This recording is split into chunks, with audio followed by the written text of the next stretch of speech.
Pemirsa apa kabar? Saya Maidin Hindrawan membawakan Warta Berita PTS 11 Juli.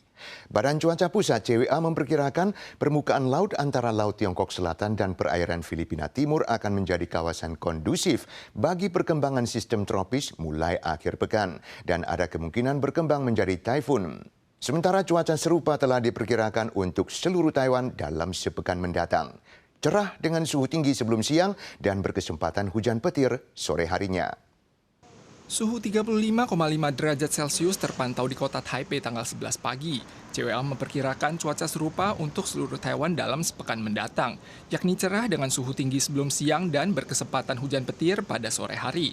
Peringatan suhu tinggi telah diteruskan untuk 16 kota dan kabupaten. Warga diingatkan mengantisipasi suhu melampaui 36 derajat Celcius dan hujan petir lebat akibat konvensi termal pada sore hari.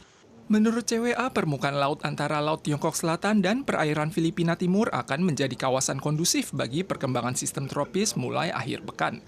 Berdasarkan perkiraan Eropa dan Amerika, depresi tropis akan terbentuk mulai Sabtu dan mungkin akan menjadi taifun. 13、14了後呢，要特別注意就是講南海甲菲律賓東邊這邊可能有熱帶系統發展的這個機會。目前看起來這兩個這個低氣壓變風態機會差不多2成到3成左右。Depresi tropis di Laut Tiongkok Selatan akan mengikuti tekanan tinggi Pasifik yang relatif lebih kuat dan bergerak ke arah barat laut menuju Tiongkok dan Vietnam. Saat tekanan tinggi bergerak lebih utara pada pertengahan musim panas, akan ada peluang untuk mendekati Taiwan.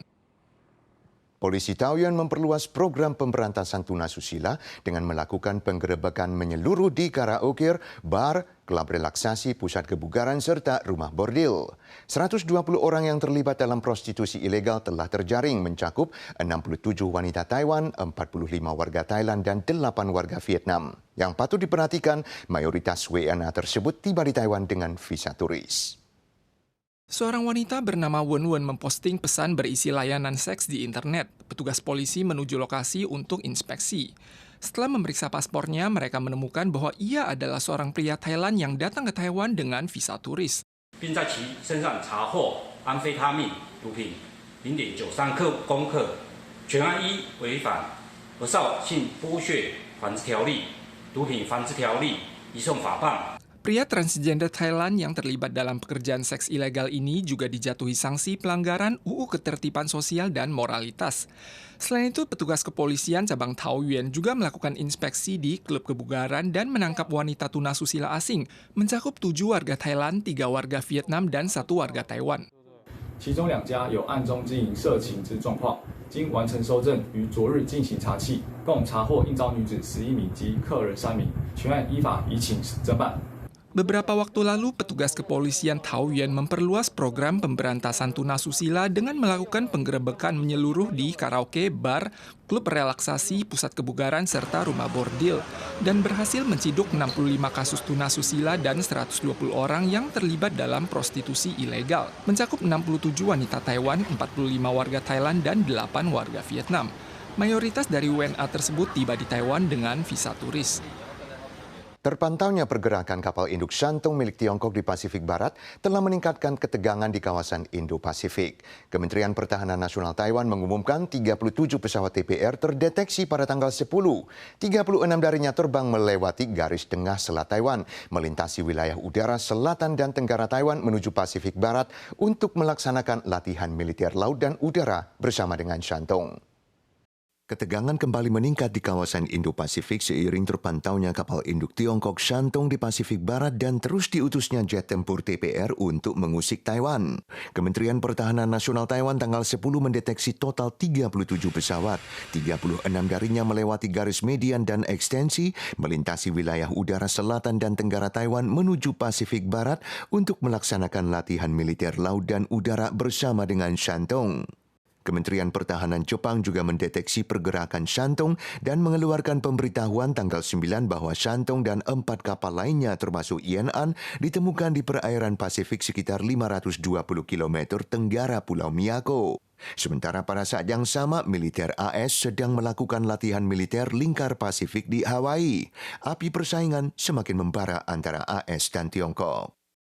Sindikat penipu di Taichung memakai kedok mencari sekretaris yang ditanggung biaya makan dan akomodasinya untuk menipu rekening pribadi pelamar kerja, kemudian menahan mereka. Masih untung seorang korban sempat kabur dan melapor pada polisi yang kemudian berhasil meringkus 4 tersangka.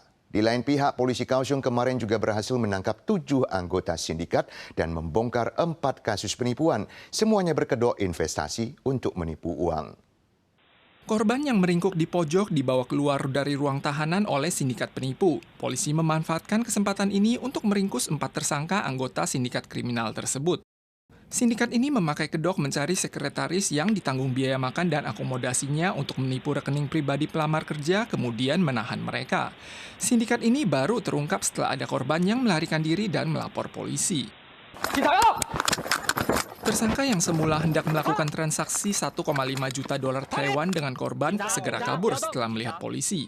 Ada juga penipu lainnya yang berhasil menipu uang tunai 810 ribu dolar dari korban, kemudian menemuinya kembali untuk melakukan transaksi 580 ribu dolar. Pada tanggal 10 saja, polisi Kaohsiung telah menangkap 7 anggota sindikat penipu. 查获5名诈欺面交车手。另外，针对辖内 ATM 提款机采取高强度防治勤务，也同时查获2名正在超商 ATM 提款车手。 Polisi menyampaikan ke-7 penipu ini terlibat dalam 4 kasus penipuan yang berkedok investasi untuk menipu uang. Warga diingatkan tidak terjerumus ke dalam sarang penipu yang memakai siasat laba tinggi dan dijamin untung terus. Ekonomi dan pariwisata Hualien sangat terdampak gempa 3 April. Untuk merevitalisasi permintaan domestik, pemerintah Kabupaten Hualien meluncurkan program kupon ganda, di mana warga dapat menukarkan $100 dengan kupon belanja $200 untuk dipakai di 14 pasar pemerintah dan swasta. Kebijakan ini diharapkan dapat menstimulasi konsumsi di pasar tradisional. Inilah pasar Chongqing di kota Hualien. Suasana yang dulunya ramai sebelum tengah hari sudah tidak lagi ditemukan. Menghadapi kesulitan ekonomi pasca gempa, Pemkab Hualien mengalokasikan $1 miliar untuk menerbitkan kupon revitalisasi, juga meluncurkan program kupon ganda bagi masyarakat untuk menukarkan $100 dengan kupon belanja $200 yang bisa dipakai di 14 pasar pemerintah dan swasta. Pemkab menekankan bahwa kupon ini hanya dapat ditukarkan 1 kali per orang per hari dan per pasar dan hanya dapat digunakan di pasar yang sama. Kegiatan ini terbuka untuk semua orang tanpa batas usia atau kebangsaan dan diharapkan dapat menstimulasi lebih banyak orang untuk mengonsumsi. Pemirsa sekalian, sekian Warta Berita PTS. Kita jumpa lagi di lain kesempatan. Sampai jumpa.